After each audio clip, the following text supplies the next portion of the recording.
నా పేరు కొడకండ్ల పార్థసారథి. నేను బ్రాహ్మణ వంశములో జన్మించిన వాడను. అర్ధస గోత్రానికి చెందిన వాడను.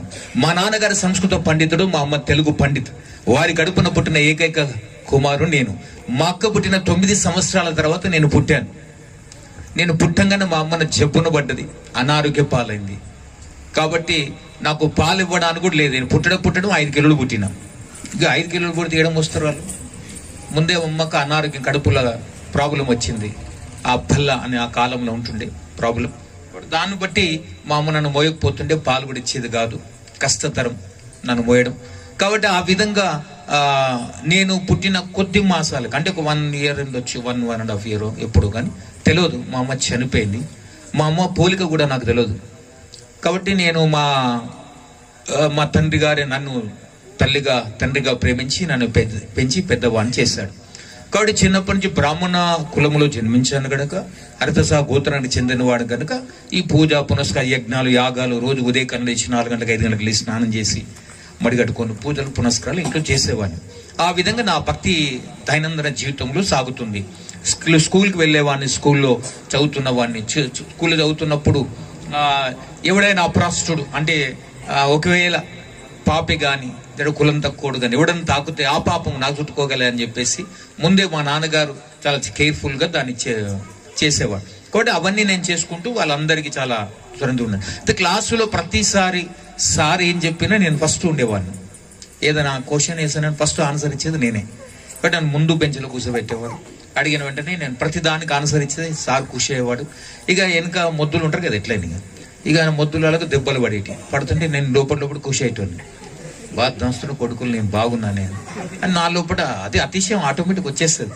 కాబట్టి ఆ విధంగా నేను క్లెవర్ స్టూడెంట్. అంటే నాకు అన్ని సబ్జెక్టులు 90 అబోవ్ ఉంటుంది. కానీ ఒక ఇంగ్లీష్ ఒకటే నాకు నచ్చదు. నాకు ఎప్పుడు ఇంగ్లీష్ చదివేటప్పుడల్లా ఎవడు పెట్టినరా, అది నా తెలుగు కాదు, నా భాష కాదు, ఇది ఇంగ్లీష్ పెడతారు, దీన్ని చదువుమంటారు, ఇది చదవకపోతే దెబ్బలు పడతాయి, ఫెయిల్ అవుతాయి, ఇదేం కథ, మన భాష కూడా కాదు, ఎందుకు పెట్టిన దీంట్లో అనిపించేది నాకు. కానీ సబ్జెక్ట్లో ఉన్నది కనుక చదవక తప్పదు కనుక ఇక చదివేవాడిని. అన్నిట్లో 80-90 పైన ఉంటాయి, దీంట్లో మాత్రం 50 ఉంటాయి సగం. ఏదో సబ్జెక్ట్ కాబట్టి చదివాను, కాబట్టి అలా పాస్ అవుతూ వచ్చేవాడిని. కాబట్టి ఆ విధంగా నేను క్లాసులో క్లెవర్ స్టూడెంట్ వల్ల అన్ని చెప్పడం వలన పక్కనున్న నా స్నేహితులకు అందరికి దెబ్బలు పడాయి. చూడరా పార్థసారథి ఎంత బాగా చెప్పేవాడు, అసలు దరిద్రులారా ఎట్లున్నారా మీరు, ఒక్కడు కూడా మొద్దు ముఖంలారా, చదవరారా ఇంటికాడ అని చెప్పేవాడిని కొట్టేది. కాబట్టి నాకు ఒక చిన్న పిల్లక ఉండేది ఇంకా స్కూల్లో వెళ్ళి. కాబట్టి వీళ్ళు వెనక పెంచి వాళ్ళు ఏం చేస్తారు, ఇక ఈ అమ్మాయి వీడు బాపనుడు ఊకే చెప్తారు, మనకు దెబ్బలు పడతాయి ఏమరా అని చెప్పి కోపం వచ్చి ఊకే పిల్లక గుంజేటారు. అది సహజమే ప్రతి స్కూల్. నాకు అట్లా ఇస్తే నాకు బాధ అనిపించేది. సార్ వీడు అది చేస్తుంటారు అంటే ఏమరా అట్లా చేస్తున్నావు అని దెబ్బలు పడేటి. ఆయన ఆ విధంగా చేసేవారు. తర్వాత నేను ఆన్సర్ ఇస్తున్న కొద్ది కాలానికి ఏం చేశారంటే, ఇక వీడు ఇట్లా ఇంట్లో నేను అప్పుడు 5 కిలోలు పుట్టాను కదా. 5 కిలోలు పుట్టినా 7వ క్లాస్కి వచ్చే లోపల 112 కిలోలు ఉన్నా. అంటే ఒక చిన్నపాటి డ్రమ్ అన్నట్టు ఇట్లా ఊగేటి అని, అంత హెవీ 112 కిలోలు, అంత పర్సనల్ అంటున్నారు. కాబట్టి వీళ్ళు ఏం చేస్తారని ఆన్సర్ ఇస్తున్నాడు వీడు చెప్పి మనకు దెబ్బలు పడుతుందని చెప్పి పాపను ఇక నన్ను వెనక వెనకకు లంచ్ బెల్ వింటర్ బెల్గా ఇంటికి తీసుకుపోయి నా పక్కలు గుద్దెట్టోళ్ళు. ఈ పక్కలు మనం పప్పు కూర తింటారు, అంత మెత్తగానే ఉంటుంది కాబట్టి ఇక బాగా నొప్పులు వేసేటి, ఎంతగా కొడుతున్నారని. ఇక ఒక్కోసారి నాకు ఆన్సర్ తెలిసినా నేను చెప్పకపోయేవాడిని. ఎందుకు మీరు చెప్పమంటారు, చెప్పినాక ఈడదంతాడు, చెప్పకపోతే ఆయనది అంటాడు, ఇదెందుకు కూడా అని చెప్పేసి చెప్పకుండా శైలి చేతులు కిందకి వేస్తే అడిగేవారు సార్, అందరు ఎవరు చెప్పరారా ఆన్సర్ అంటే ఎవరు చెప్పలే. పర్సన్ నీకు రాదా అంటే వస్తుంది, మరి ఎందుకు చెప్తలేవు, బాగానే చెప్పమంటావు సార్, చెప్పినాక ఈడు లంచ్ బెల్లుకునే రోజులు ఈడు కొడుతున్నాను వీళ్ళు తీసుకుపోయాను. కానీ అప్పుడు సార్ కూడా రే ఏంద్రా అట్లా అని. కొద్ది రోజుల తర్వాత నేను స్కూల్కి పోలేదు, ఈ పిల్లక ఊకే గుంచుతున్నారు, నాకు కొద్దే వద్దని. మా నాన్న లేదు మనం ఏమనుకుంటున్నావు, అది ఉండాలి మనకు, నువ్వు ఉండలేదు, నేను స్కూల్కి పోవాలంటే ఇది వద్దని. అట్లా నేను అది తీపిచ్చేసుకున్నాను. దాని తర్వాత ఈ దెబ్బలు పడే బాధ నుంచి కూడా తప్పింది. ఇది నా జీవన విధానం. క్లాసులో క్లెవర్గా, ఇంట్లో ఒక మంచి పిల్లోడుగా ఉండేవాడిని, ఆ విధంగా చదువుతుండేవాడిని. కానీ లోపల ఈ పాపపు కార్యాలు అనేక ఉండేటి, అది బయటికి కనబడలేదు. 3 పూటల స్నానం చేసేవాడిని, కాబట్టి చాలా బాగుండేవాడిని. నేనే రోజుకు 3 ఈ కుంకుమ పసుపార్చన ఈ 3 ఏళ్ళకు ఉండేది. ఎప్పుడు గోర్లలో కూడా పసుపు కుంకుమ ఉండేది. అంత రోజు పుష్పార్చన కుంకుమార్చన ఇలా అర్చనలు చేసుకుంటూ భక్తి చేసుకుంటూ నడిచేవాడిని. అంత పూజలు పునస్కార యజ్ఞాలు యాగాలు బాగానే చేస్తున్నాను, అంత బాగానే ఉన్నది. అయితే నేను 7 ఫాస్ 8కి వచ్చే లోపల అది 114 కిలోలుగా ఆ స్థాయికి వచ్చేసిన. అప్పటికి చిన్నపాటి డ్రమ్ అన్నట్టు. ఆ విధంగా అయితే నా స్నేహితులందరూ ఏం చేశారంటే, ఈ బాపునోడు వీడు ఉన్నంత కాలం మనకు దెబ్బలు పడక తప్పదురా, వీనితోటి చదవకపోవు మనం పాడదు, ఆడదాకా వీడు కొట్టి చంపుతారు సార్లు మనం కవసరి అని. ఏం చేస్తారో తెలియదు కానీ ఒకరోజు స్కూల్లో ఆడుకునే టైంలో గ్రౌండ్లో ఆడుకుంటున్నాం. నేను రాణిగంజ్లో హైదరాబాద్లో పుట్టాను. అక్కడ ఆడుకున్న టైంలో అక్కడ నా స్నేహితుడు వచ్చి అందరం ఆడుకుంటున్నాం, సిగరెట్ తాగమన్నాడు. నాకు అలవాటు లేదు సిగరెట్ అని అన్నాను. తాగుతావా లేదా, 4 చుట్టూరుగా తిరిగిరు. వాము మళ్ళీ పక్కన గుర్తారు, ఇదేం బాధరా అని చెప్పేసి, అరే నాకు అలవాటు లేదురా అంటే కూడా నేనే ముట్టిస్తాను, నేనే పట్టుకుంటాను, గుంజు అంతే అన్నాడు. ఎంత గుంజాలు మనకు తెలియదు, సిగరెట్ తాగే అలవాటు లేదు కాబట్టి వాడి ముట్టించింది, వాడికి పెట్టిండు నోట్లో. పెట్టే లోపల గుంజుమన్నాడు కదా అని నా బలం అంతా గుంజేసిన దాన్ని. గుంజే లోపల సగం సిగరెట్ కాలింది, పొగంతో లోపలికి పోయింది, బయటికి దగ్గొచ్చింది, తర్వాత చక్కెర వచ్చింది. ఏమైందో తెలియదు, పడిపోయినా. తర్వాత ఎప్పుడు తీసుకొచ్చి ఇంట్లో పడేసారో నాకు తెలియదు, వాళ్ళు ఎవరు తెచ్చారో కూడా తెలియదు. అంత సోయి లేకుండా పడిపోయినా. ఇటు సిగరెట్గా పడిపోయారట, ఆ సిగరెట్ నాకు కూడా తెలియదు. అప్పుడు పడేసిన. తర్వాత తెల్లారి ఆ రోజు సాయంత్రం నన్ను తీసుకొచ్చి పండబెట్టారు. ఎవరు పండబెట్టారో తెలియదు. రాత్రి లేపుతున్నారు, ఇట్లా చూస్తున్నాం, మళ్ళీ పండుకుంటున్నాం, మళ్ళీ పొద్దుగా లేపుతున్నారు, మళ్ళీ చూస్తున్నాం, మళ్ళీ పండుకున్నాం, కానీ లేస్తలేదు. అంత మత్తున్నది. ఇవాళ సాయంకాలం నన్ను ఇంట్లో పండబెడితే రేపు సాయంత్రం 4:30కి లేచిన. ఏంది ఇంత, అది అప్పుడు లేచి స్నానం చేస్తున్నా. నేను స్కూల్కి వెళ్ళాలి కదా, పొద్దుగా అవుతుంది కదా అనుకుంటున్నా. ఎందుకంటే అంటే స్కూల్కి వెళ్ళాలి కదా. ఇంకేం స్కూల్ రా, దినమంతా పండుకున్నావు, రాత్రి అంతా లేవలేదు, తినలేదు, పొద్దుగాలు తినలేదు, మధ్యాహ్నం తినలేదు, ఏదని అంతకన్నా మత్తు, ఏం తిన్నావు, ఏం తాగినావు అని మా వాళ్ళు. అరే నేనేం చేసిన అని. ఇప్పుడు సాయంత్రం స్కూల్ అంతా వదిలేసి అందరూ వచ్చేటప్పుడు ఇప్పుడు లేచి పోతా అంటే ఏంటంటే అప్పుడు అర్థం కాలే ఆ పరిస్థితి. తర్వాత మా స్నేహితులు చెప్పారు, అది సిగరెట్ కాదు గంజాయి అని. ఏం తాపించారు నాకు? గంజాయి.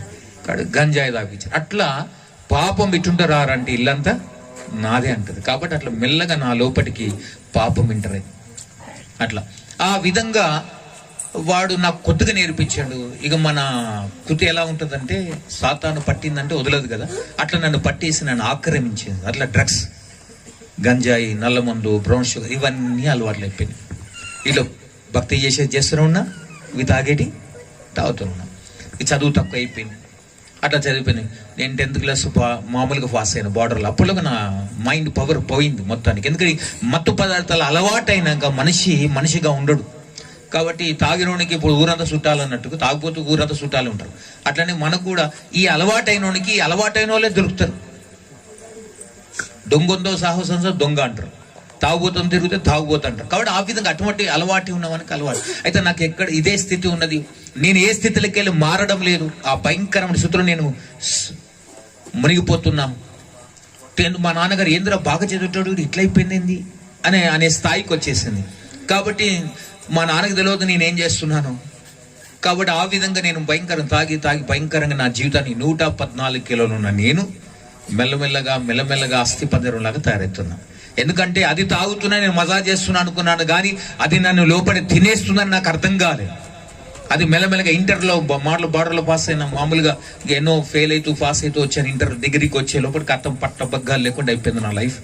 అసలు దాన్ని ఎవరు పట్టించలేరు. ఆ విధంగా మా నాన్నగారు చూసి, ఎందురా బాపని కులములు పుట్టిన అజ్జతీయనికి పుట్టినావురా, లోకం అంతా ఎక్కడ పడి పంతులు గారిని కొడుకు అక్కడ బయటపోయినండి ఎలా ఉంటుందిరా నాకు ఇజ్జత్, ఎందుకు రైళ్ళ చేసినావు అంటే, నాకు అది అలవాటైంది. ఎట్లా అలవాటైందో తెలియదు, కానీ నన్ను పట్టిందని వదులుతలేదు.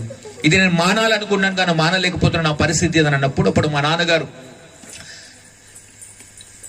మా నాన్న అంటే పంచప్రాణాలు, ఎందుకంటే ఆయన్నే కని పెంచి పెద్ద చేశాడు కనుక ఈ పాదాలు పట్టుకుని ఏడుస్తున్నా, నాన్న నన్ను క్షమించు, నేను మానాలనుకున్నాను కానీ మానలేక చిన్నప్పటి నుంచి లేత హృదయంలో అలవాటైందా నాకు ఇది, నన్ను వదులుతలేదు అంటే మా నాన్న కూడా బాధపడి, అయ్యో కన్న కొడుకు ఇట్లా అయిపోయింది కదా పరిస్థితి అని చెప్పేసి ఎక్కడికైనా తీసుకొచ్చి బాగు చేద్దామని ఎన్నో పుణ్యక్షేత్రాలు తిప్పాడు. తిరుపతి వెళ్ళాను, యాదగుట్టకు పోయాను, పుణ్యక్షేత్ర గంగాకు వెళ్ళాను, అక్కడ మునిగాడు ఇక్కడ మునిగా అన్ని చేశాను, అన్ని కార్యక్రమాలను చేశాను. ఎక్కడ పోయినా చేసినంతసేపు బాగుంటున్నాను, తర్వాత మళ్ళీ అదే అలవాటు, అదే స్థితి ఉన్నది. దీంట్కెళ్ళి బయటికి రాలేకపోతున్నా. దాహం అయితే నీళ్ళు ఎలా తాగలను అలా తాగాలని, అది తాగకపోతే నా చేతులు వణికిపోతాయి, నా పిచ్చెక్కుతుంది, మైండ్ పని చేయదు. ఆ టైంలో ఒకరిని చంపడమా లేదా నన్ను చంపుకోవడమా ఏదో ఒకటి జరుగుతుంది, ఒక అఘాయిత్యం చెయ్యాలి. అది లేకపోతే నాకు ఎవరైనా వద్దు అన్నారంటే ఆ రోజున వారిని ఏం చేస్తున్నది, ఆ విధమైన పరిస్థితి, నేను చాలా భయంకరమైన పరిస్థితి. నిజంగా ఏ తండ్రికి ఏ కొడుకుకు ఆ పరిస్థితి రాకూడదు, అంత భయంకరం. డ్రగ్స్ అనేది చాలా డేంజర్ అండి. ఆ భయంకరమైన డ్రగ్స్ అది నన్ను ఏం చేస్తుంది, కలకత్తగా తీసుకుపోయింది, బాంబే తీసుకుపోయింది. డ్రగ్స్ విషయంలో చాలా చెడ్డగా అంటే భయంకరమైన స్థితి తీసుకెళ్ళాలి.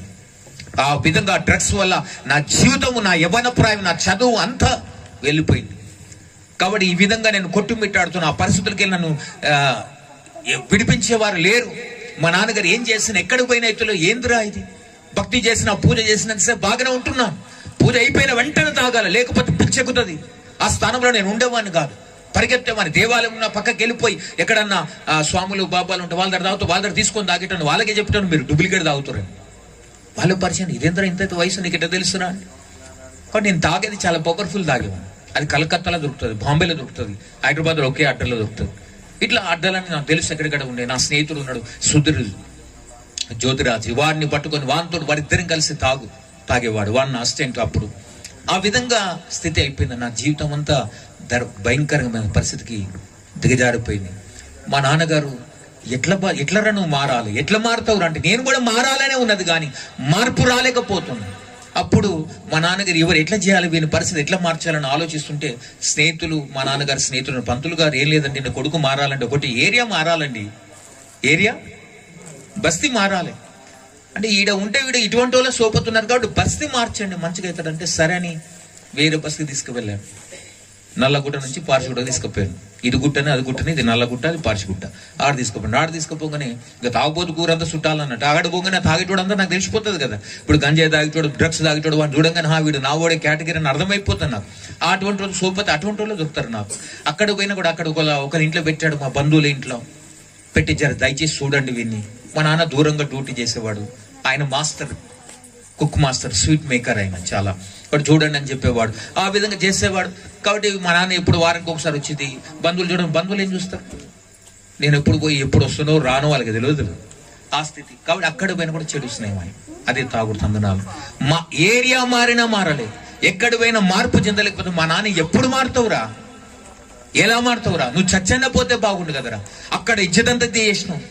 పంతులు గారిని కొడుకు అక్కడ పడిపోయాడు, పంతులు గారు ఇక్కడ పడిపోయినాను అంటుంటే ఎంత అవమానం ఉంటుంది. అసలు నువ్వు చనిపోతే బాగుండు కదరా అని ఏడ్చాడు మా నాన్నగారు. నాకు కూడా ఏడుపు వస్తుంది, బాధ అవుతుంది. నేను మానాలనుకుంటున్నాను కానీ మానలేకపోతున్నాను నాన్న అన్నప్పుడు మా నాన్నగారు ఎలా చేయాలి వీని అర్థమైతే లేదు. కన్న కొడుకు భయంకర స్థితి దిగజారిపోయాడు. తెల్లగా 112-14 కిలోలు నేను మెల్లమెల్లగా అస్థి పంజరం అయిపోయింది నా బతుకంతా. అప్పుడు మా నాన్నగారు ఏం చేయాలి అర్థం కానప్పుడు ఒక స్నేహితుడు ఒక సలహా ఇచ్చాడు. పంతులు గారు మీరు జనరల్గా అక్కడికి బోరు కానీ నేను ఒక మాట చెప్తా, మీ కొడుకు బాగా కావాలంటే మీరు ఒక దగ్గర చెప్తాను, అక్కడ తీసుకువెళ్ళండి అని చెప్పాను. అప్పుడు నన్ను ఒక దగ్గర తీసుకువెళ్ళారు, మదీనా దగ్గర తీసుకెళ్ళారు. మా నాన్నగారు అక్కడికి నేను బోన్ అంటున్నాను. ఏం లేవు పంతులు గారు మీరు ఏం చేయకండి, వాడే బాగు చేస్తే నీ కొడుకు బాగా అయిపోతాడంటే బాగా అవుతున్నా ఎంత దూరం అని పోతాను కదా ఎవరైనా. కాబట్టి బాగా అవుతాడు అన్నాడు కదా మా కొడుకు అని చెప్పేసి మా నాన్న అక్కడ తీసుకుపోయాడు. మదీనా తీసుకుపోతే అక్కడ భోగినాయి వానికి ముందే చెప్పి పెట్టినట్టుండు. వాడే మంత్రిగాడు, వాడు పెద్దగా ఒళ్ళంతా పసుపు రుద్దుకున్నాడు, గోషి కూడా కట్టుకున్నాడు, ఎంటకలంతా ఎరబోసుకున్నాడు. అందరికీ లైన్ ఉన్నది అప్పటికే వాని దగ్గర. నన్ను తీసుకువెళ్ళాడు. ఇప్పుడు అందరు లైన్ కూర్చున్నారు పేషెంట్ కానీ ఎవరు చూస్తలేరు వాడు. కాబట్టి నేను బొంగని పంతులు గారు నమస్కారం అని చెప్పి మా నాన్నగారు కాలు ముఖ నీకు ఏ అప్రాచ్యుడా నన్ను ముట్టకన్నాడు మా నాన్నగారు. చెంపిలి పంతులు గారు నీ గురించి చెప్పారు, ఏం భయపడకు, వీడేనా నీ కొడుకు బాగైతాడు, ఈ రోజున మంచిగా అవుతాడులే అని. నేను కూడా బాగైతాడు, వీడు బాగా చేస్తాడు అని అనుకుంటే మనకు తెలియదు కదా. అసలు బాపు నువ్వు ఇవ్వని కాలు మొక్కరు, అందరూ మా కాళ్ళ మొక్కలుగా ఇవ్వని కాలు మొక్కం. కాబట్టి ఆ విధంగా మా నాన్నగారు వాడు మొక్కనికి వస్తే మొక్కకు నన్ను తాకక్కని అన్నాడు. సరే వాడు కుర్చేసి ఆడ కూర్చోబెట్టిండు, అట్లనే కూర్చోబెట్టిండు. వాడు ఎదురు కూర్చున్నాడు. ముందట ఒక అద్దం ఉన్నది, పసుపు ఉంది, కుంకుమ ఉంది, జీడిలు, నిమ్మకాయలు ఉన్నాయి, తర్వాత యాపకొమ్మలు ఉన్నాయి, ఇవన్నీ ఉన్నాయి, నిమ్మకాయలు ఇవన్నీ ఉన్నాయి. తర్వాత నన్ను ఇక్కడ ఒక పీట వేసిండు, వాడు అక్కడ పీట ఇవన్నీ ఉన్నాయి, మధ్యలో ఈడ కూర్చోబెట్టున్నాడు. కూర్చోబెట్టాక షెట్ ఇప్పన్నాడు, వీడన్నా కూర్చోన్నాను. షెట్ ఇప్పంటే మా నాన్న దగ్గర తిరిగిన ఏంటంటే వాడు ఏ చెప్తా చేయరా నువ్వు బాగా అవుతావంట అంటే నేను కూడా బాగా కావాలనుకున్నా కానీ షెట్ ఇప్పినా. దేని ముందు లోపట వీడు పాయింట్ కూడా ఇప్పమంటాడు అన్నా కానీ ఇప్పలేదు, చెప్పలేదు. షెట్ ఇప్పి ఆడబెట్టిన పెట్టగానే వాడు అడుగుతున్నాడు, అడిగే లోపట ఇంకేం చేయమంటాడు అనుకున్నాం. అనుకుని కూర్చున్నాడు. వాడేదో మంత్రం చదివిండు, వాని తెలిసిన భాషలో వాళ్ళు మంత్రం చదివిండు. పసుపు కుంకుమ 2 పట్టుకుంటూ నా ముఖం మీద కొట్టిండు. ఇదంతా నెత్తి మీదకి వెళ్ళి పడ్డది, ఇట్లా దులుపుకుంటున్నాం. దులుపుకుంటా ఇప్పుడు చెప్పు నీ పేరు అని అన్నాడు. అనగానే నేను మా నాన్నకి ఏంటంటే చెప్పురా, ఓకే రైట్, కొడకండ్ల పార్థసారథి అని చెప్పాను. మా నాన్నగారు పెట్టిన పేరు అది కొడకండ్ల పార్థసారథి అని చెప్పాను. చెప్పలపట వాడు మళ్ళీ ఏదో చదివిండు, మా నాన్నకి తిరిగిండు, మళ్ళీ చదివిండు, ఏదో మళ్ళీ నమ్మకం చల్లిండు, నిమ్మకాయ ఈడ కోసిండు, నిమ్మకాయ అంత షోరో ఆడుతుంది కదా, అది ఆరింది. మళ్ళీ ఇప్పుడు చెప్పు నీ పేరు అంటాడు. మా నాన్న ఏంది అని చెప్పురా, కొత్త పేరు నాకేమైనా పెట్టింది, అది పేరు కదా. అని చెప్పేసి ఇక కొడకంలో తీసేసి షార్ట్ కట్లో కే పార్థసారథి అన్న. అనగానే ఈ యాప కొమ్మలు తీసి ఈ పంటకు వచ్చింది. ఇప్పుడు షెట్ లేదు, నాకు మండుతుందా లేదు, మండుతుంది, బాగా మండుతున్నది. సరే ఇదేం బాధ అనుకున్నా, మా నాన్న దగ్గర పోతుంది బాగా అవుతాం. సరే బాగా అవుతాయి కదా అనుకున్నాం. సరే మళ్ళా వాడు మళ్ళా మంత్రం చదివిండు, ఏదో చదివి మళ్ళీ నిమ్మకాయ నా చుట్టూ తిప్పిండు, నెత్తి మీద కోసి పలగొచ్చిండు. మళ్ళా చేసి ఇప్పుడు చెప్పు నీ పేరు అంటాడు. ఓరి అవ్వ ఎన్నిసార్లు చెప్తారా పేరు అని మళ్ళీ మా నాన్న దగ్గర తిరిగితే చెప్పండి. నాకు కోపం వస్తుంది, యాప మండుతుంది ఈ పంత నాకు. కాబట్టి ఉట్టి పార్చారు అని కోపంలో అంటాం కదా, ఇరిటేషన్ ఉట్టి పార్చారు అని మళ్ళీ యాపకొలు కూర్చున్నాడు. నీ ఏవో పేరు చెప్పమంటాడు, కొడతా ఉంటాడు ఇటు ఎందుకు అని చెప్పేసి అది యాపకొమ్మలు, వాడు పరిపత్తలో ఉన్నాడు కదా, అది యాపకొమ్మలు తీసి ఈ పంత నేను వలగొట్టిన. వాడి గుంజ నన్ను గుంజ అందరు గుంజి అటు గుంజి ఇటు గుంజి ఆఖరికి విడిపించినాక ఇక మన చల్ అని అప్పుడు అంటే మా నాన్న టవల్ ఇచ్చి తుడుచుకున్నాను చేసింది. తర్వాత షర్ట్ ఇచ్చి చేసుకున్నా.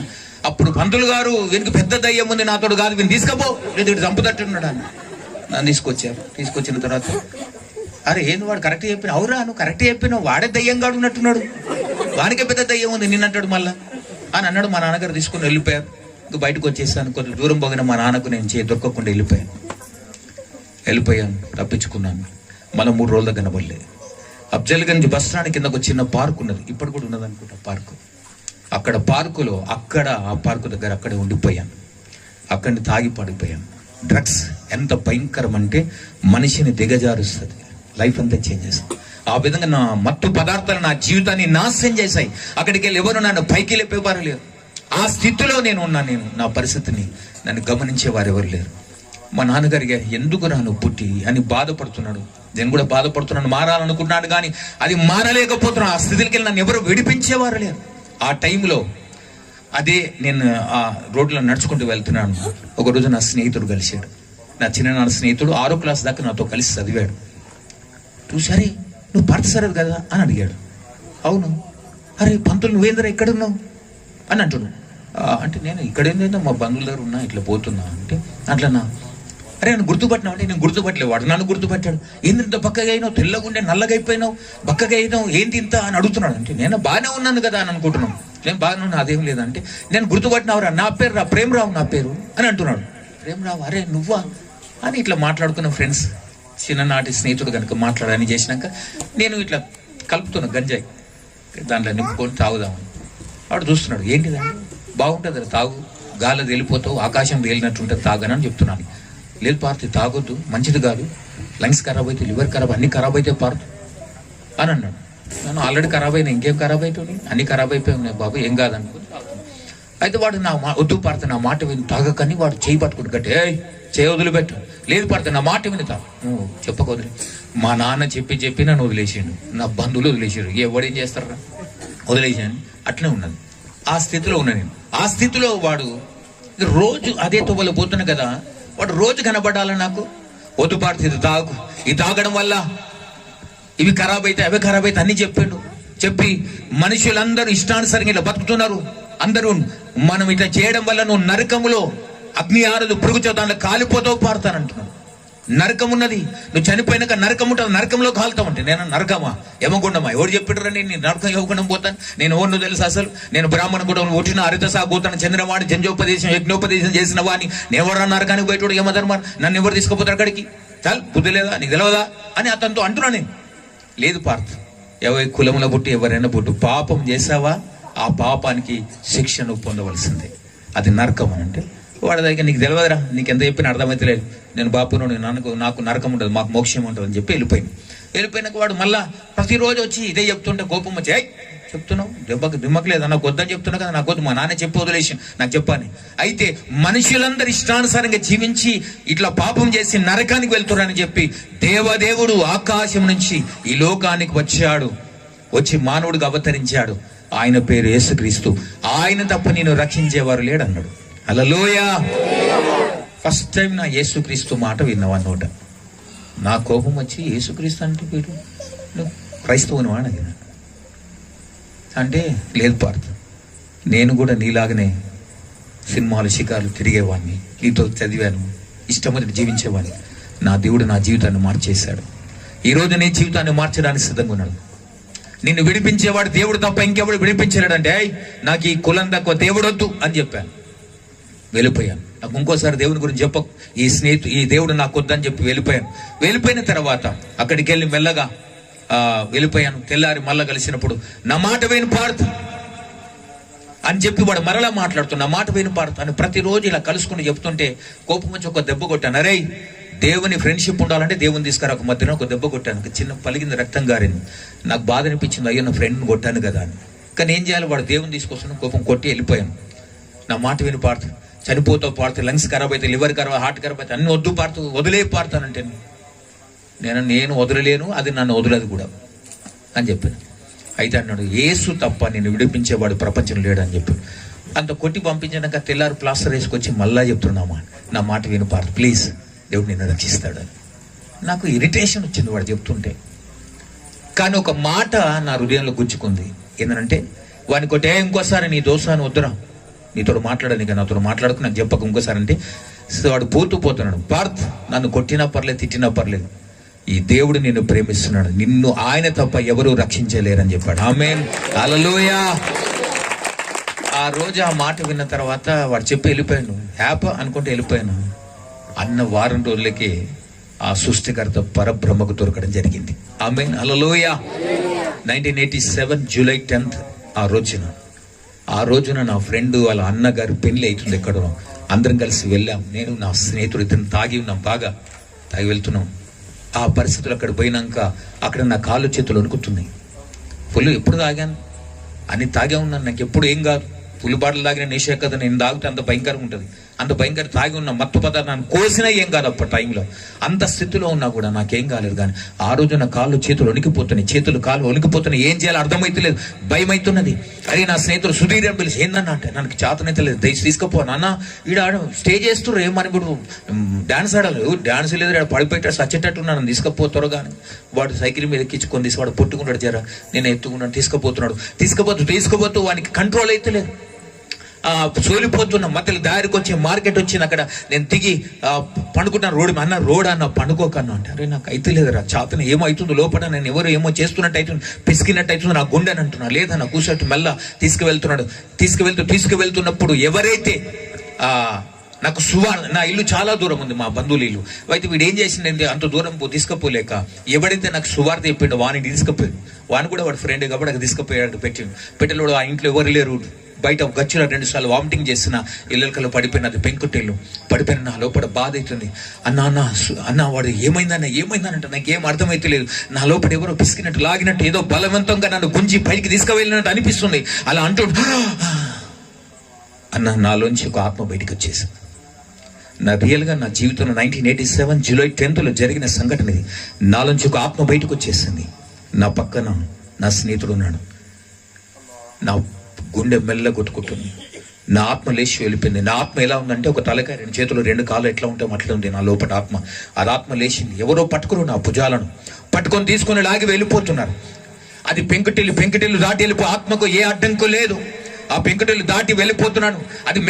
అది ఎవరు తీసుకొని వెళ్ళిపోతున్నారు, ఎవరు పట్టుకున్నారో నాకు అర్థమైతే లేదు. కానీ ఆ భుజాలు పట్టుకొని తీసుకొని లాగి వెళ్ళిపోతున్నారు. అలా ఎత్తైన స్థలానికి తీసుకొని వెళ్ళిపోతే చాలా మేఘాల మీదకి వెళ్ళారు. అక్కడికి వెళ్ళి మరలా కిందికి దింపుతున్నారు. ఎక్కడికి తీసుకువెళ్తున్నారు అర్థం కావలేదు.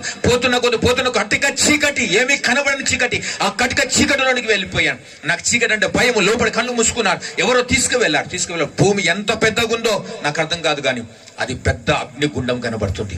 అగ్నిగుండములు అనేక ఆత్మలు కనబడుతున్నాయి.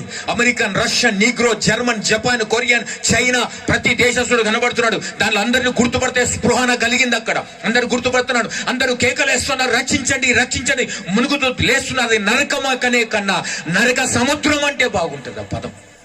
అది సముద్రం. అగ్ని నాలుకలు విభాగించబడి పైన ఎగురుతున్నాయి. మనుషులందరూ లేస్తున్నారు. కండలు ఇట్లా ఊసిపోతున్నాయి, గుడ్లు ఊసిపోతున్నాయి. ఇవన్నీ పొక్క కనబడుతుంది. మళ్ళా మురుగుతురు, లేస్తురు. యాతన, అది నరక యాతన. అది ఆ యాతన అనుభవిస్తున్నారు. రక్షించండి కేకలేస్తున్నారు. నేను దాంట్లోకి నన్ను ఎంతసేపు పంపించిన తొలగా నేను వెళ్ళి దాంట్లో పడేసి ఎవరున్నాను వదిలేగానే. ఏంటిది, ఏ లోకం నాకు అర్థమైతలేదు. గంత గజిబిజి ఉన్నది. అందరు కేకలేస్తారు రక్షించమని. ఎవరు కేకలేస్తున్నారు అని చూస్తే ఎవరు లేరు అక్కడ. అక్కడ ఎవరు కనబడుతులేరు కానీ రక్షించండి అని కేకలేస్తూ ఉన్నారు. కొద్దిసేపు తర్వాత నాకు మంటడం స్టార్ట్ అయింది. నేను కూడా మంటలు కేకలేస్తూ, ఓ నేను కూడా పైకి చూస్తున్నాను, మునుగుతూ లేస్తున్నాను, కాలిపోతున్నాయి, ఓ నన్ను రక్షించండి. ఇట్లా కండలు ఇట్లా ఊసిపోతున్నాయి, చర్మం ఊసిపోతుంది, కండలు కరిగిపోతున్నాయి, నన్ను రక్షించండి అని కేక. ఎవరు కనబడుతులేరు అక్కడ. అరే ఏంది ఇది, ఏ లోకం ఇది, ఎవరు తీసుకొచ్చారు, నేను ఎందుకు వచ్చాను నాకు అర్థం కావడం లేదు. అలా కాలిపోతూ భయంకరంగా యాతన అనుభవిస్తున్నాను. ఆ టైంలో నేను బాధపడుతున్నాను. అయ్యో ఎవరన్నా అడుగుదాం, ఎవరిని అడిగితే ఎవరిని బాధ వానికి, ఎవడు చెప్పడు, అక్కడ ఎవడు మాట్లాడు. నరక వేదన, నరక యాతన అంటారు దాన్ని. ఆ బాధను వర్ణించలేము. ఇక్కడ ఆ స్థితిలో ఉన్న నేను ఆ వ్యక్తి దగ్గరికి వెళ్ళాను. ఒక దగ్గరికి వెళ్తున్నాను. ఎవరైనా చూస్తే బాగుంది, ఎవరితో మాట్లాడదామంటే ఎవడు కనబడతలేడు. ఒక వ్యక్తి నన్ను గమనిస్తున్నట్టు అనిపించింది. ఇక్కడ మునిగి అక్కడ తేలినాక, అన్నా ఇది ఏంటిదన్నా, ఇది ఏ లోకం అన్నా, ఇది ఎందుకు వచ్చామని ఇక్కడికి అన్న అడుగుతున్నాను. అతను నాతో మాట్లాడుతున్న మాట ఏంటంటే, అదే నీకు తెలియదా అంటే, నాకు తెలియదన్నా, ఇది యమగుండం, ఇది నరకం, ఇది హెల్ అని మాట్లాడుతున్నాను. 3 భాషల్లో నరకం ఇది, యమగుండం ఇది, హెల్ ఇది అని అంటున్నాడు. నన్ను నరకమా యమగుండం ఇక్కడికి ఎవరు తీసుకొచ్చారన్నా, ఎవరు తీసుకొచ్చుడేంద్రా, పాపం చేసిన అందరి ఇక్కడికి రావాలి అంటే నేనేం పాపం చేసినానా అని చెప్పి మాట్లాడి అంటున్నా. లేదన్నా, నేను బ్రాహ్మణ కులంలో పుట్టిన హరిదశ గోత్రానికి చెందిన వాడిని, యజ్ఞోపదేశం చేసిన వాడిని, జర యమధర్మరాజు ఉంటే పిలుస్తావా అని అడుగుతున్నాను. నేను మాట్లాడతాను. నా కాన్సెప్ట్ అదే కదా, మన కాన్సెప్ట్ అదే అడిగిన. యమధర్మరాజు ఉంటే పిలుస్తామంటే ఎవర్రా నాయన, ఇక్కడ ఎవరు లేరు, అందరు కాలేటోళ్ళే ఉంటారు ఇక్కడ. ఆ బాధ అతను చెప్పినప్పుడు, అరే ఎలా నా పరిస్థితి, అయ్యా నేను చిన్నప్పుడే పవిత్రుడిగా పుట్టాను, బ్రాహ్మణ కులంలో పుట్టాను, హరిదశ గోత్రానికి చెందిన వాడిని అన్న. చిన్నప్పటి నుంచి పూజలు, యజ్ఞాలు, యాగాలు చేశాను, నేనేం తప్పు చేయలే, ఏ పాపం చేయలేదు.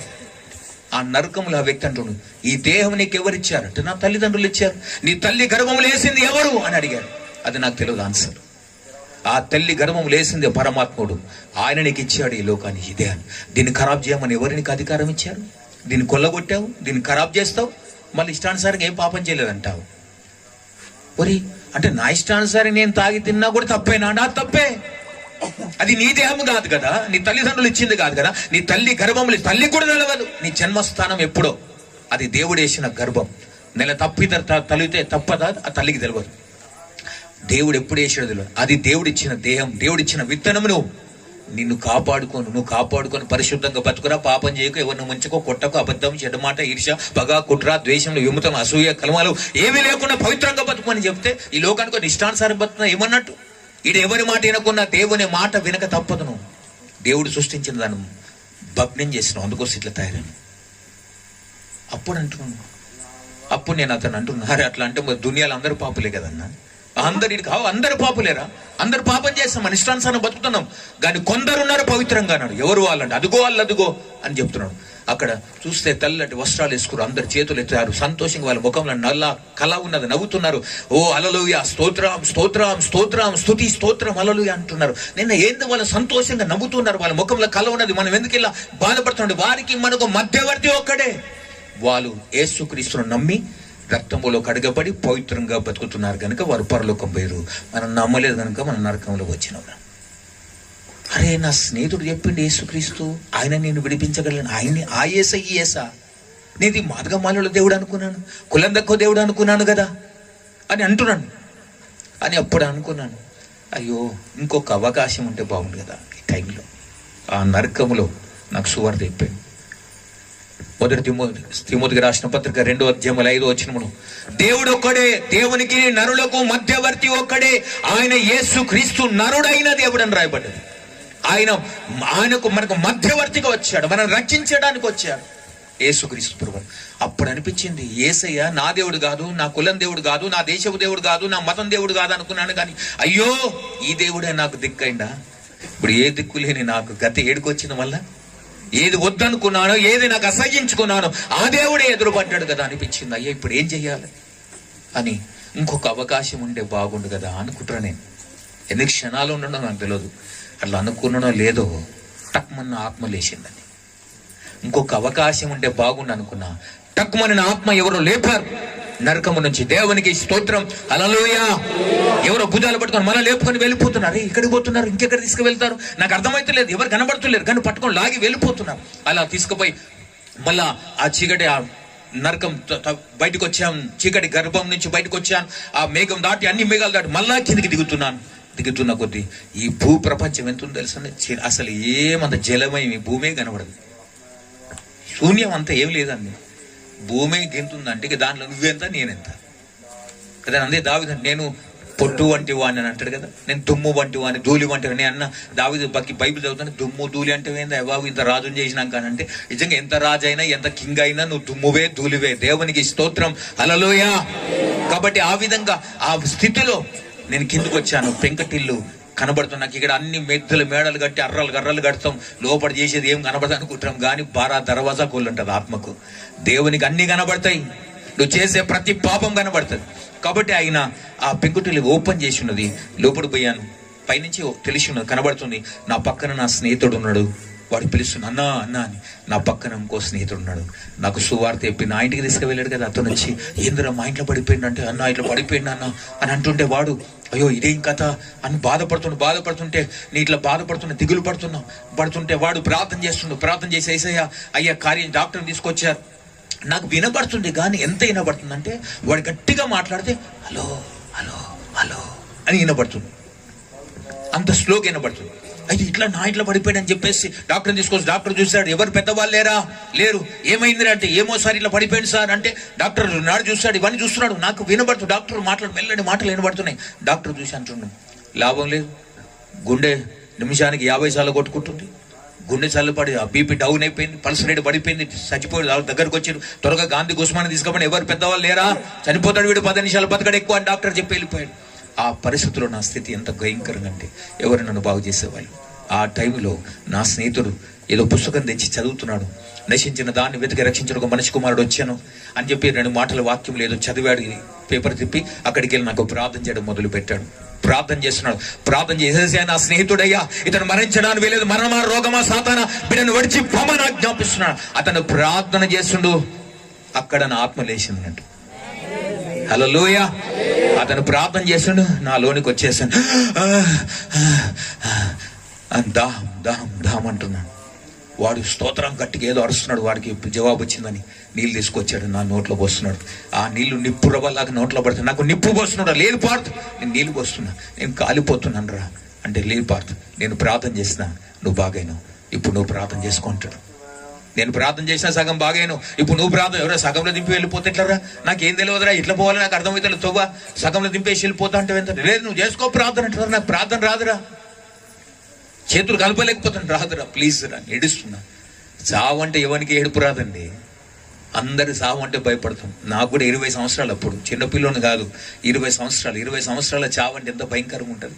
ఎవరిన ప్రయాణం చనిపోవడం బాధ అవుతుంది. అతను ప్రార్థన చేస్తున్నాడు, లేదు పార్త నేను ప్రార్థన చేసిన, నువ్వు చేయంటే, లేదు ఇంకొకసారి వచ్చాయి ప్లీజ్, ఇంకోసారి చేయరా, ఎందుకంటే ఇప్పుడు నాకు ఏ దిక్కు లేదు కదా, ఏసైనా దిక్కు అయింది కదా, ఒక్కసారి ప్రార్థన అంటే, వాడు సరే నేను చేస్తాను అంటే, కళ్ళు మూసుకుంటా సార్, కళ్ళు మూసుకున్నా, ఇంకేం చేయాలి, చేతులు వాడు ఇట్లా పెట్టిపించాను, ఇళ్ళలు కలిపి పడుకొని ఇట్లా పెట్టుకున్నా, స్పర్శ చాతనెత్తుల బలం లేదు నాకు. వాడంటూ నేను ప్రార్థన చేస్తా, మరి నేనేం చేయాలని అడుగుతున్నా. వాడికి ఒక మంత్రం నేర్పించింది నాకు. నాతో అంటారా మీరందరూ, అందరూ యేసయ్యా నా దేవా నన్ను రక్షించు, యేసయ్యా నా దేవా నన్ను బ్రతికించు. ఇదే మంత్రం, వేరేదేం ఊరి ఇదే చెప్పాను. ఊరి ఇంతేనా, ఇంత పెద్ద శ్లోకం అనుకున్నా, ఇంత చిన్నదా, మరి ఎప్పటిదాకా ఎన్నిసార్లు నేను ప్రార్థన చేసేదాకా అంటూనే ఉండాలి. సరే అన్న పార్థ్, నమ్మకంతో నారాయణను గొలవాలంటే నాభి నుంచి రావాలంటారు కదా, బొడ్డు నుంచి లోపలికి వెళ్ళనమన్నాడు, హృదయంతో అనమన్నాడు. అప్పుడు కళ్ళ నిండా నీళ్లు గారిపోతున్నాయి. చావు ఉన్నప్పుడు ఎవరిని తెలియదండి సార్ కదండి, ఏ పుట్టలో ఏ పాముతో తెలియదు కదా. కాబట్టి ఏదైనా కానీ ఏసయ్య నన్ను బతికించింది సరే, అడుగుదాం మనస్పూర్వకంగాని, ఏసయ్య నా దేవ నన్ను రక్షించి, ఏసయ్య నా దేవ నన్ను బతికించని బెల్లని స్వరంతో అంటున్నాను. వాడు ప్రార్థన చేస్తున్నా, మరొకసారి వాడు ప్రార్థన చేస్తున్నా అంటున్నాను. నాకు స్పృహ ఉండి 10-15 సార్లు అన్ననో లేదో ఇట్లా మనసులో అంటున్నాను. నా పదం స్పీడ్ అవుతుంది, మెల్లగా చాతనుగా నేను స్థితిలో ఉన్నా. నేను మెల్లమెల్లగా నా పదం స్పీడ్ అవుతా ఉంది. ఏసయ్య నా దేవ నన్ను బతికించి, ఏసయ్య నా దేవ నన్ను రక్షించి, ఏసయ్య నా దేవ నన్ను బతికి, ఇట్లా అంటున్నా. ఒక వెలుతురు ఆకాశం నుంచి ఒక వెలుగు సూర్యుడు కిరణాన్ని నా మీదకి వస్తున్నది. ఎందరు కన్ను మూసుకున్నా ఇది నా మీద పడుతుంది, వీడు ప్రార్థన చేయమని నేను ఇది అంటున్నా, ఎందుకు నా మీదకి వస్తున్నాను, సంపదని భయం అవుతుంది. అది నా మీద పడి నిప్పు వర్షంలాగా మీద పడి నా ఒళ్ళంతా జలధరించి నాలో దుష్ట శక్తులను బయటకు పోయి ఆ రోజు లేచి నిలబడ్డాను, మోకాల మీద నిలబెట్టండి, ఇప్పటిదాకా బ్రతిగా ఉన్నా. ఆమేన్, హల్లెలూయా. కాబట్టి దేవుడు చేసే అద్భుతం ఏంటంటే, ఆ రోజు 1987 జూలై 10th రోజు బతికానంటే ఇప్పటిదాకా బతికే ఉన్నా. ఆ రోజు నుంచి గుండె ప్రాబ్లం లేదు, లివర్ ప్రాబ్లం లేదు, హార్ట్ ప్రాబ్లం లేదు. ఏ డాక్టర్ చూసినా అదే డాక్టర్ పోయి మళ్ళీ చెక్ చేయించుకున్నా. డాక్టర్ ఉన్నాడు, నువ్వు ఇట్లా బతికినవరా, నీ గుండె ఖరాబ్ అయింది, లంగ్స్ ఖరాబ్, లివర్ అన్ని ఖరాబ్ అయినాయి, డాక్టర్ చచ్చిపోయావు, నేను చెప్పేసి వచ్చిన ఎట్లా బతికామంటే వీడు ప్రార్థన చేసిండు సార్ అని. ఏసై గొప్పడు పోరా, ఆయన నా గొప్ప అన్నాడు. హల్లెలూయా. నా మొదటి సాక్ష్యం నా ఫ్రెండ్కి చెప్పిన, వాడు నాతో పాటు తాగేటోడు, నన్ను చూసి వాడు మారిండు. హల్లెలూయా.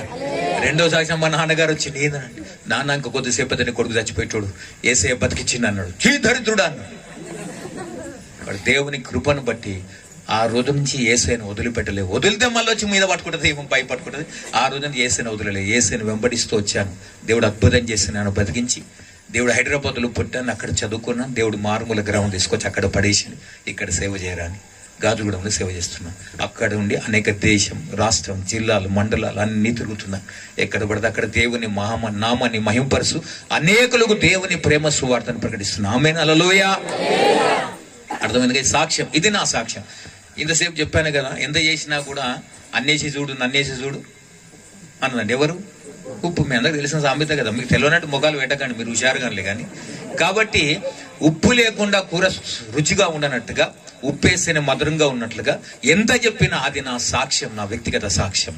కానీ ఈ బైబిల్ వాక్యం మనని బ్రతికిస్తుంది.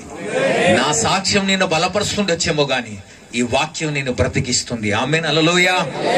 కాబట్టి దేవునికి మహిమ కలుగును గాక. ఆ విధంగా నా జీవితాన్ని మార్చిన దేవుడు. ఇక్కడ ఒక చిన్న స్లోగన్ పాడదాం, ఒక పాట. నేను సింగర్ను కాదు, నేను ముక్కలు పాడేటోడిని. హల్లెలూయా. గొప్ప దేవుడు, గొప్ప దేవుడు, గొప్ప దేవుడు యేసు.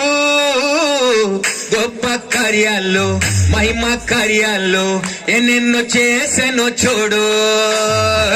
గొప్ప దేవుడు, గొప్ప దేవుడు యేసు. గొప్ప కార్యాలు, మహిమ కార్యాలు ఎన్నెన్నో చేసెనో చూడు. ఆమేన్, ఆమేన్, హల్లెలూయా. ఆమేన్, ఆమేన్, హల్లెలూయా. ఆమేన్, ఆమేన్, హల్లెలూయా.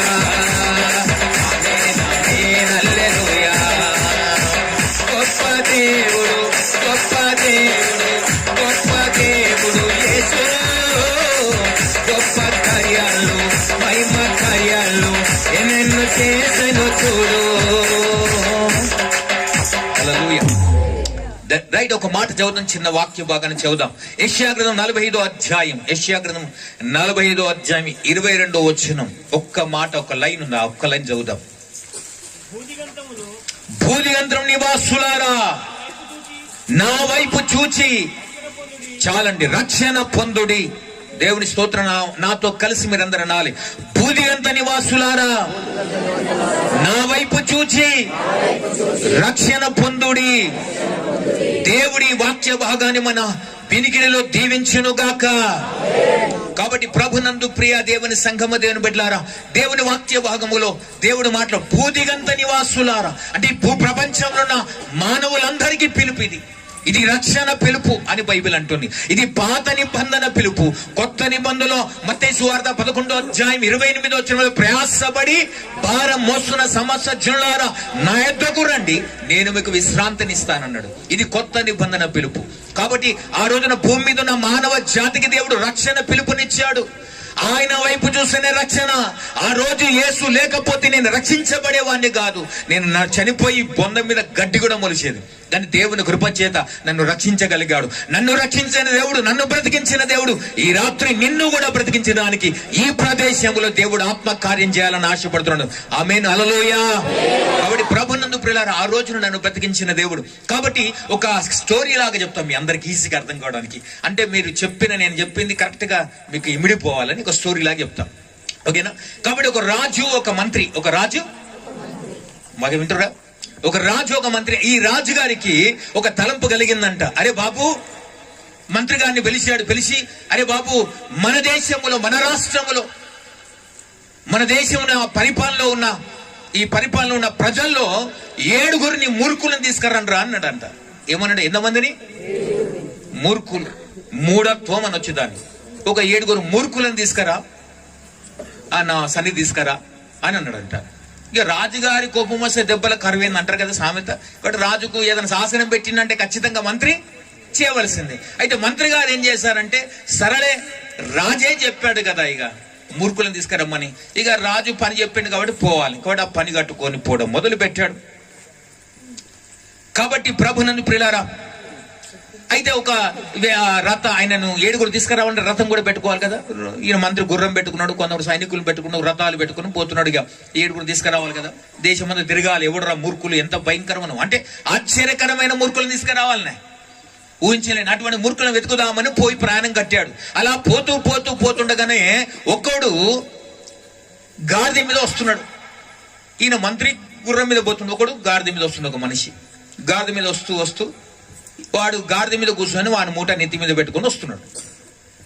అప్పుడు ఈ మంత్రికి ఆశ్చర్యం కనిపెట్టదంటే, ఏందిరా వీడు గాడిద మీద కూర్చున్నాడు, మూటనేమో నెత్తి మీద పెట్టుకుని విచిత్రం అనిపించేసి, అరే వీడిని అడుగుదాం ఏంది కథ అని ఆపారా ఆగరా ఏంద్రా ఎక్కడికి పోతున్నావు అంటే, మా అక్కడికి పోతున్నా సార్ అని ఎక్కడికో చెప్పాడు. మరి ఏంద్రా నీ మూట నెత్తి మీద పెట్టుకున్నావు అంటే, మరి గాడిదకి బరువు కదా సార్, నేను కూర్చుడే బరువు, మరి నా మూటను కూర్చొని పెడితే ఎట్లా బరువు అవుతుంది అంటే, నా మూట నేను ఎత్తుకున్నాను. ఓబ్బో అస్సలుడు ఉన్నాడు రైడు. ఇది మొదటి మూర్ఖుడు. కాబట్టి వీడు చాలా అవ్వాలన్నాడు వీడు అని చెప్పేసి, అరే నువ్వు అటువంటి మూర్ఖుడు కావాలరా రాజు అడిగిండు, కాబట్టి రారా బాబు నువ్వు కావాలని చెప్పేసి అతను తీసుకొని 2 దేనారాలు ఇస్తా, రాద్దరిది పోతే బహుమతి ఉంటుందిరా అంటే సరే అని వచ్చిండు. వాడిని కూర్చోబెట్టుకున్నారు రథంలో. ఇక పోతున్నాడు, మళ్ళీ వెతకాలి కదా. ఇంకా అలా వెళ్తున్నాడు. పోతుంటే ఒకడు గుర్రమని ఉరుకుతున్నాడు అంట, తోల ఉరుకుతుంటే వీడు బాగా ఉరుకుతున్నాడు అని చెప్పేసి, అరే ఏమిరా అంతగానం పరిగెత్తున్నావు, ఆపి ఏంద్రా అంతగానం పరిగెత్తుతున్నావు అంటే, లే సార్ నా భార్య అన్నది నువ్వు అరుస్తే భార్యతో కొట్లాడుతుందన్నట్టు. వాడు కొట్లాడితే భార్య అంటుంది అన్నట్టు మాట, నువ్వు అరుస్తే పక్కూరు వినబడుతుంది అన్నదంట. అందుకని వీడేం చేసిండు, అట్లనా అది వినేసి వస్తాను పోతుండు, వినేసి వస్తాను పోతున్నాడు అంటే, వింటున్నా సార్ మా ఇక్కడ అరిచిన ఆడ వినబడుతుంది చూద్దామని పోతున్నాడు. అబ్బో ఇంకా వీడు అవ్వాలి ఉండరు రా, వీడు అస్సలు ఉన్నాడు అని చెప్పేసి, అరే నువ్వు ఇన్ని అటువంటి కావాలరా, రాజుకు మురుకుడు అని, రా నీకు 2 దేనారాలు ఇస్తా, నీకు నాతో రా బాబు, రాజు నీకు బహుమతి ఇస్తాడని చెప్పినంట. సరే అట్లా వెళ్ళిపోతుంది. కాబట్టి ప్రభు నందు ప్రియులారా, మొదటి వాడు ఏం చేశాడు, గాడిద మీద కూర్చొని వాడి మూట వాడ పెట్టుకున్నాడు. కాబట్టి దేవుని వాక్యములు ఏమంటే, నీ పాప భారాన్ని మూట నువ్వే మోస్తున్నావు. ఈ పాప భారమైన మూటను తొలగించడానికి ఎవరి వల్ల కాదు.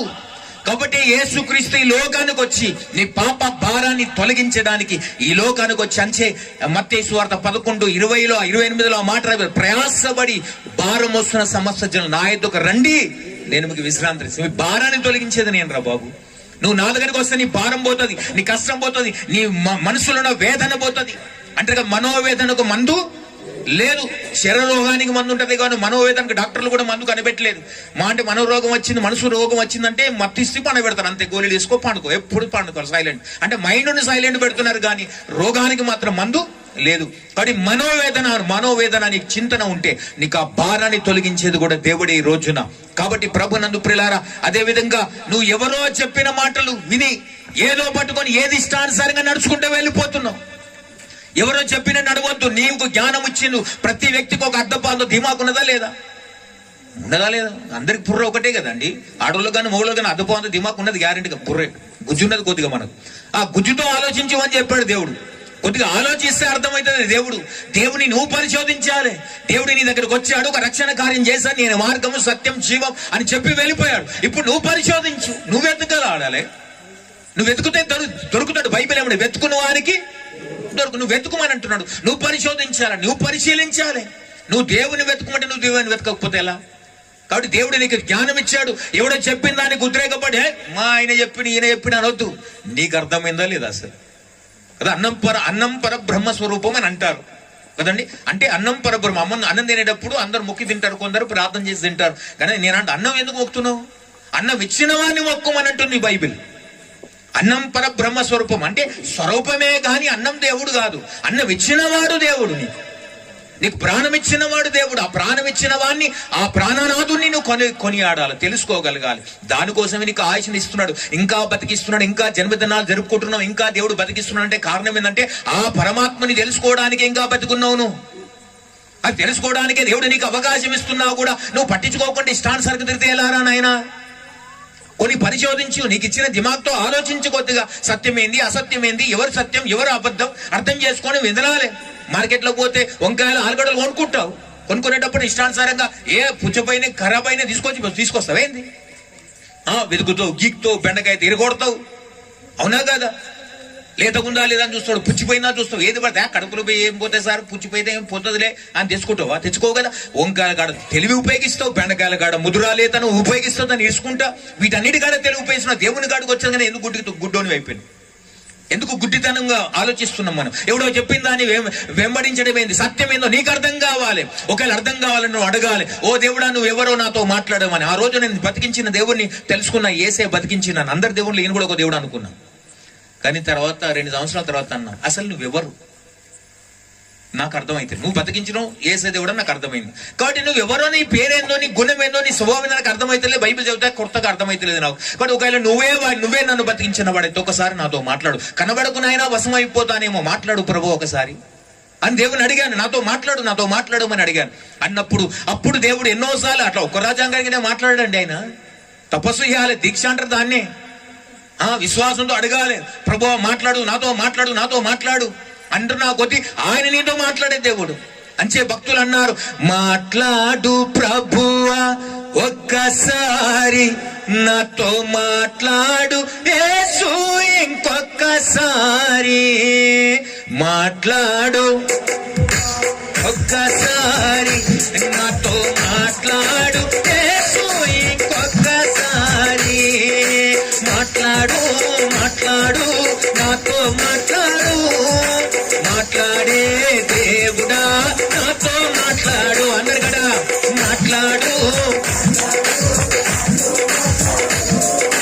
మాట్లాడే దేవుడా నాతో మాట్లాడు ప్రభువా నాతో మాట్లాడు యేసు ఇంకొక్కసారి. మాట్లాడమని అడిగితే మాట్లాడతాడు ఆయన. అడగంది అవ్వ కూడా అన్నం పెట్టదు అంటారు కదా. మరి మా అడగంది దేవుడు ఎట్లా మాట్లాడతాడండి? దేవుడు ఎట్లా కనబడతాడు? నువ్వు అడగాలి, పరిశోధించాలి. దేవుడు ఉట్టినే దొరికేటోడు కాదు. సత్యమైనది బహు లోతుగా దూరముగా ఉందదంట, దాన్ని తవ్వి తీయాలి. బంగారం పైన దొరుకుతుంది ఎక్కడన్నా, పంచలోహాల గని దొరుకుతుంది, బంగారం దొరకదు ఎవరికి. తొవ్వంగా ఇంత పెద్ద గడ్డ దొరుకుతుందంట, అది బంగారం కాదు. ఇనుము, రాగి, ఇత్తడి, కంచు ఇవన్నీ కలిసి ఆఖరి బంగారం కూడా కొద్దిగా ఉంటుంది. దాన్ని కరగదీసి దాని పార్ట్ వేరు చేస్తే అప్పుడు నీకు బంగారం దొరుకుతుంది. దాంట్లో దేవుడు అనేవాడు కూడా అంత లోతుగా అంత దూరంగా ఉన్నాడు. నువ్వు వెతుకుతే దొరుకుతాడు ఆయన. నువ్వు వెతకకుండా ఇష్టానుసారంగా తీసుకుంటా నేను ఇదే సార్ ఆ కాలం నుంచి పోతున్నాం అట్లే బతుకుతాం చాలా అయిపోయి ఏడిపోతే కాదురా, పోయినాక తెలుస్తుంది కథ అంతా. ఇది ఉన్నప్పుడు నీకు అర్థమైతే కథ. ఒకరోజు ఉన్నది తెలుసా, సబ్కా మాలిక్ ఏక్ హై అంటారు కదా. ఆ ఏక్ గురించి నేను మాట్లాడుతున్నాడా. ఆ ఎక్కు జానో ఎక్కు మానో, కొన్ని తెలుసుకో, కొన్ని పూజించు. ఆ కొన్ని తెలుసుకున్నా, పూజిస్తున్నా, ఆరాధిస్తున్నా, ప్రకటిస్తున్నా దేవుణ్ణి. నువ్వు తెలుసుకోవాలి, నువ్వు పరిశోధించు, నువ్వు వెతకవే, దొరకవే, నువ్వు దేవుని అడగవే. ఏదో గుడ్డోళ్ళగా పోతే కాదు కదా. నేనంటున్నా బంగారం కాడ, బట్టల కాడ జ్ఞానం ఉపయోగిస్తున్నావు కూడా, దేవుని కాడ ఎందుకు ఉపయోగిస్తలేవు జ్ఞానం అంటున్నా. గుడ్డిగా ఎందుకు పోతున్నావు అని అంటున్నా. ఎవడో చెప్పినని ఏదో చేసినని కాదు కదా. మనకు కావాల్సింది తెలివిచ్చిండు, బుద్ధి ఇచ్చిండు, జ్ఞానం ఇచ్చిండు.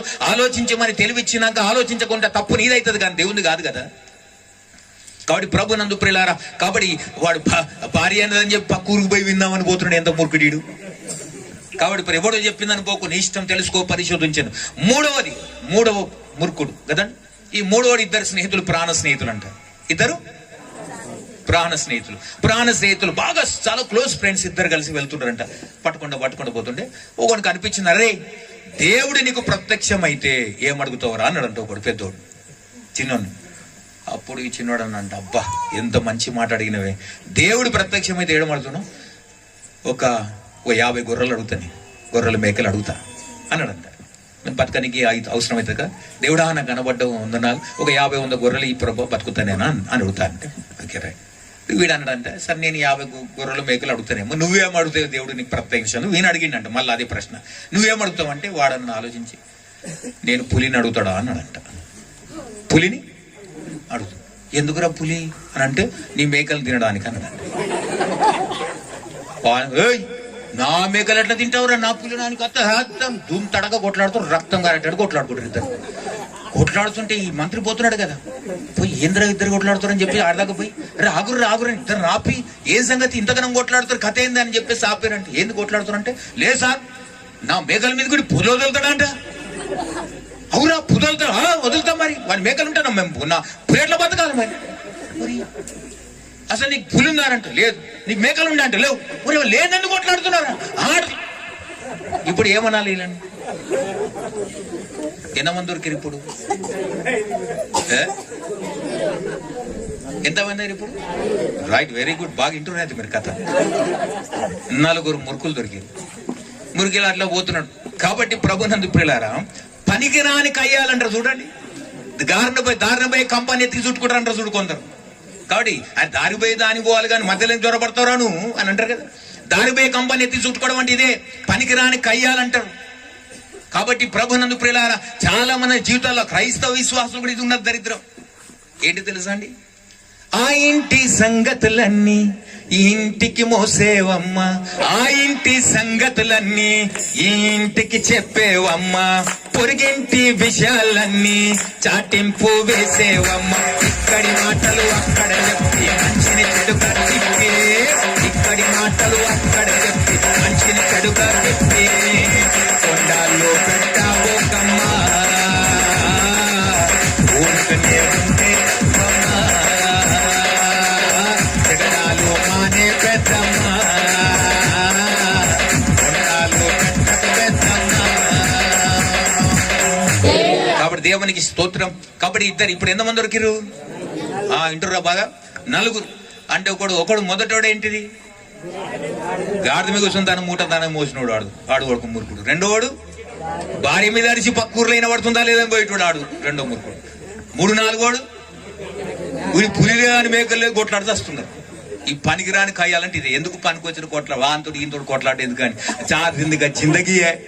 అరే 4 మంచి కూడా ప్రేమగా మాట్లాడు, అన్నా బాగున్నావా తిన్నావా పన్నావా కథం పోతే ఇక్కడికి దేవుని సరిపోతే చాలు, అది చూసుకోవాలి తవ్వా. కానీ ఏ జానదగా నడుతావురా, పొలం కాడ కొట్లాట, వాడికి బాగా మడతా నీకు మంట, వానికి పొలం ఎక్కువ మడతా నీకు మంట.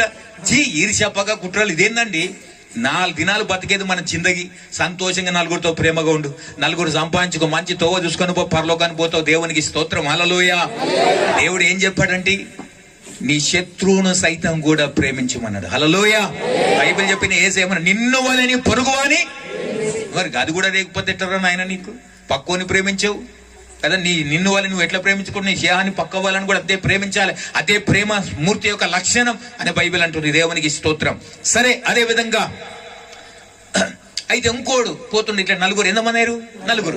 ఇక మంత్రి ముందడు పోతున్న కొద్దీ ఒకడు బాగా వెతుకుతున్నాడు, బట్టలన్నీ మాసిపోయిన బతుకు వెతుకుతున్నాడు. అరే మంత్రి దిగి గుర్రం దిగి అరే ఏం వెతుకుతున్నా, ఏం పోయినారంటే అరే సార్ నా ఉంగరం పోయింది సార్. ఓ ఉంగరమా, ఇది వెతకాలరా అని ఈ అందరు వెతుకాని అందరు సైనికులు వెతుకుతా ఉన్నారు. బాగా వెతుకుతున్నాడు. మళ్ళా అరే ఏం బంగారం సార్, బంగారం ఉంగరం, దానికి వజ్రం కూడా ఉన్నది, దానికి డైమండ్ కూడా ఉన్నది.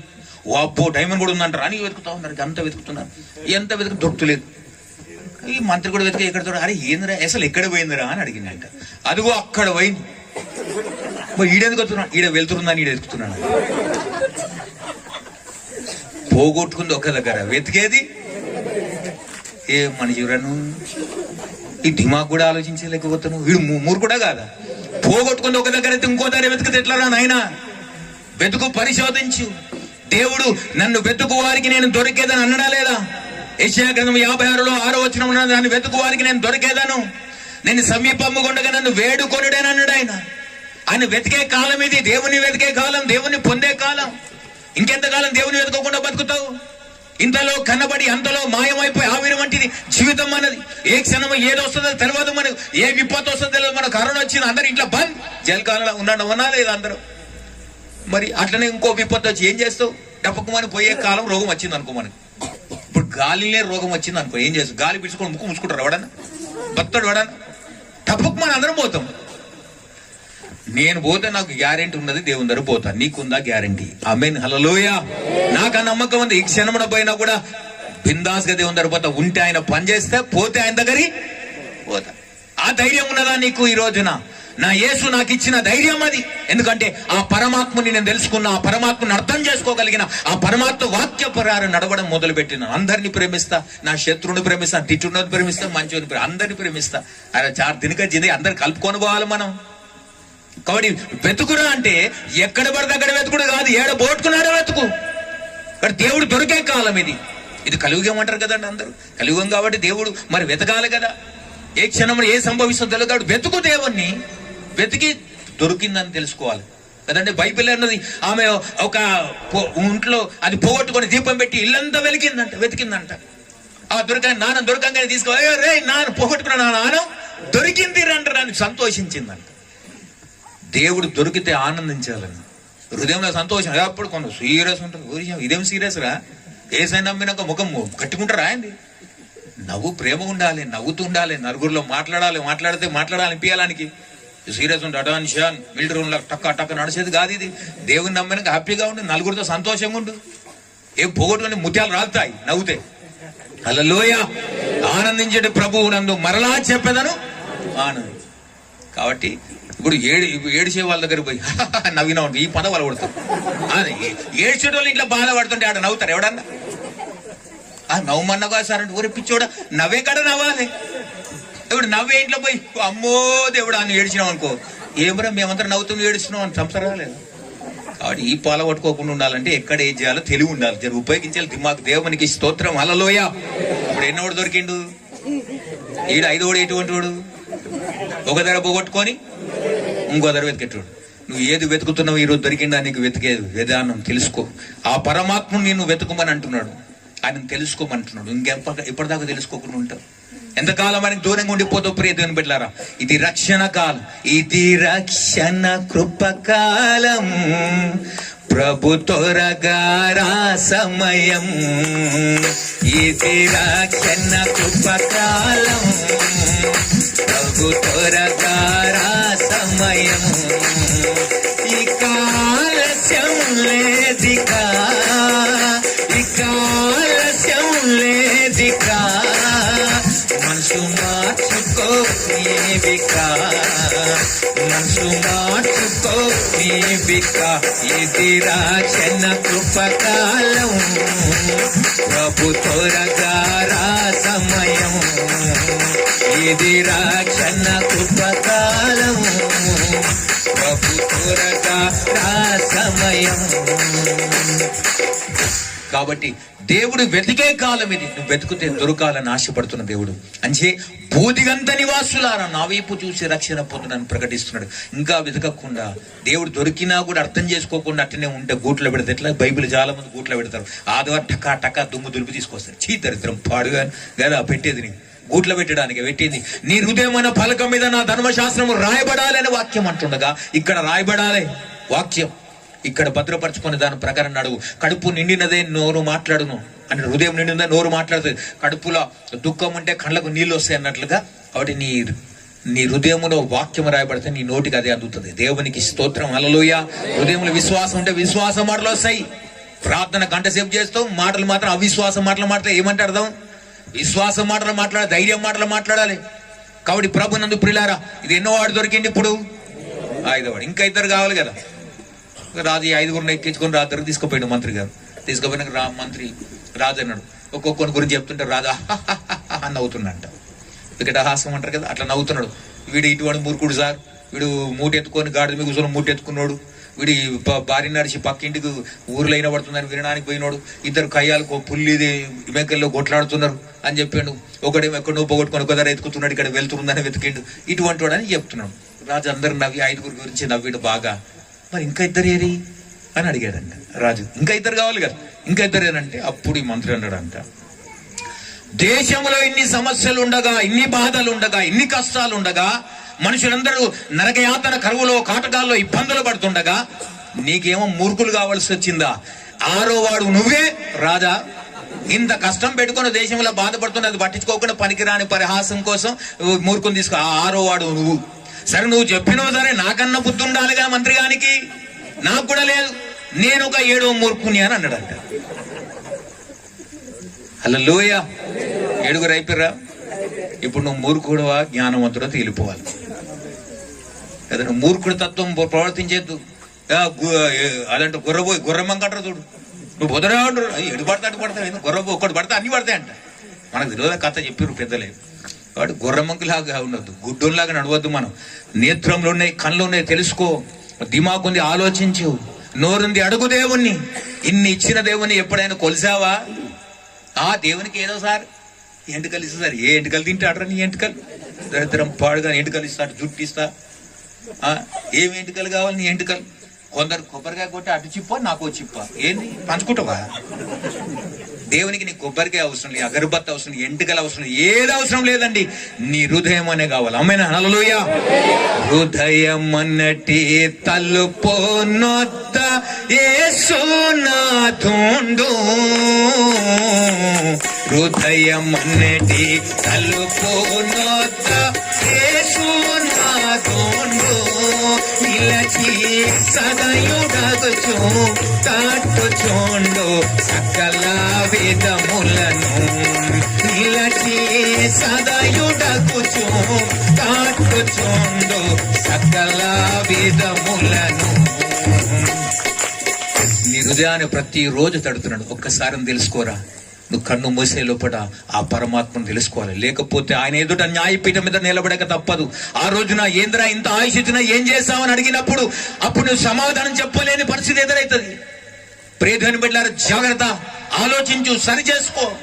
కాబట్టి ఈ రోజున నీ బ్రతుకు మార్చుకోవడానికి రాత్రి ఈ కోమటూరు గ్రామంలో దేవుడు ఏర్పాటు చేసి నీ కోసమే కావచ్చు. ఇంకెందుకు నిర్లక్ష్యం చేస్తున్నావు?